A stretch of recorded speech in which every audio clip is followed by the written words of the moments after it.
This is WNEP's Pennsylvania Outdoor Life. Join us for streamside adventures, days in the field with new and old friends.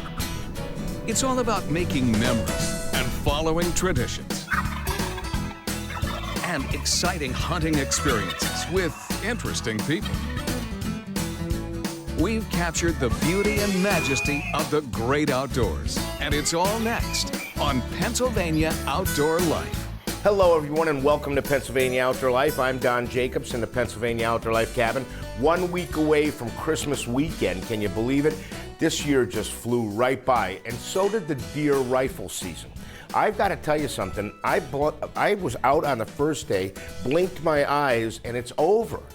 And because it's over, we decided we'd talk to the Pennsylvania Game Commission, not only about what they saw during the Pennsylvania rifle season, but what can hunters expect to have happen and what other opportunities are there. Here's Aaron Morrow. My position is the Information Education Supervisor with the Pennsylvania Game Commission. So here in the regional office in the Northeast region, not only do I supervise our field officers, our game wardens, but I'm in charge of all public relations throughout the region, any media inquiries, as well as a legislative liaison. So here we are, rifle deer season's over, bear season's over. What have you heard from the Pennsylvania hunters? Pennsylvania hunters, again, this is my experience being out in the field. Talked to a few of our officers throughout the last couple of weeks, seeing a lot of pressure, a lot of hunting pressure for the bear seasons, a lot of hunting pressure for the rifle, the firearms deer season as well. It was good to see hunters out there, right? A lot of hunters we talked to, very happy that weather for that first weekend, that Saturday opener, was pretty good. The hunters were happy to be out there. So you actually do a lot of biology with the report cards. Tell people to fill those out, and when will you have some information off of those?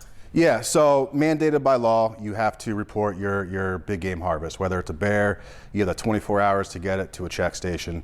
And then the deer, you have 10 days to report your harvest. Whether it's a buck, an antler deer, or an antlerless deer, you can do that a number of ways. You can do that online on huntfish.gov. You can do that via phone, or you can send in the postcard.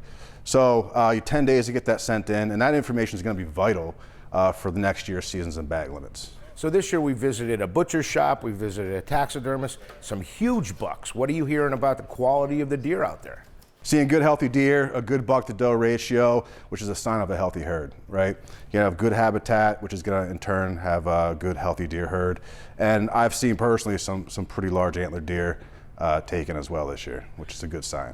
So we're talking like it's over, but it's over for the rifle season up here in the Northeast. But a lot of guys wait for that muzzleloader on late archery. Tell us about that season. So here, coming up after the holidays on December 26th, we're going to have that late flintlock deer season, as well as the late archery season. A lot of guys looking forward to that. It's a good time to hunt. Things kind of calm down a little bit after that 2-week firearm season.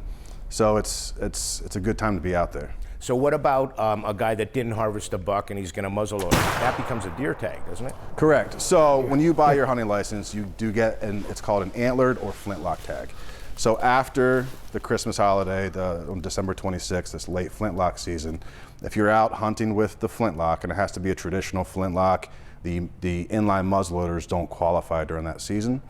A hunter can use his antlered or flintlock tag on either an antlered deer or an antlerless deer as well. So deer hunting continues, but yes, then so does small game, right? Yes. Lots of small game, rabbits, squirrels. We have small game season, which is going to continue. We have 3 pheasant stockings across the Commonwealth. I believe 1 right before the Christmas holiday. Then we'll have 2 stockings after the Christmas holiday for that late small game season. You know, I enjoy rabbit hunting, and of course, if you're lucky enough to have a beagle, but I think the rabbit hunting and the small game hunting gets really good when the snow's down and in January and February. Absolutely. It's colder temperatures. You get some snow on the ground, you're going to see those rabbits moving a little bit more. And these late seasons are a good time to be out, so there's plenty of opportunity for hunters to get out there and be successful and enjoy themselves in Pennsylvania woods. And of course, be safe. And be safe, absolutely. That's number one. As game wardens, we want hunters to be safe. Get home to your families, get home to your loved ones. That's first and foremost. And then being successful, if you're able to harvest something, that's kind of an added bonus to the trip. So if anybody wants to check out the seasons and bag limits, where the pheasants are being stocked, what's the best way to get that? You can go online to our website, just Google Pennsylvania Game Commission, takes you to our official website. You can give our dispatch center a call out of Harrisburg. They can get you in touch with a local game warden, or they can answer some of your questions directly over the phone, or stop by the regional office and pick yourself up a digest. You can buy a license here, you can get your digest here. All that information is going to be inside that digest. Thank you, Aaron. I always wait until after the new year to do some rabbit hunting. All the vegetation's knocked down. Go kick a couple brush piles. Love squirrel hunting on a beautiful day, just sitting there or walking around looking for squirrels. And of course, like he said, the extended pheasant season. But more importantly, the week between Christmas and New Year's, I always grab my crossbow and go out and try to fill one tag that may not be filled yet. So if you have any plans to do any hunting, good luck. And we are going to take a short break, and we'll be right back.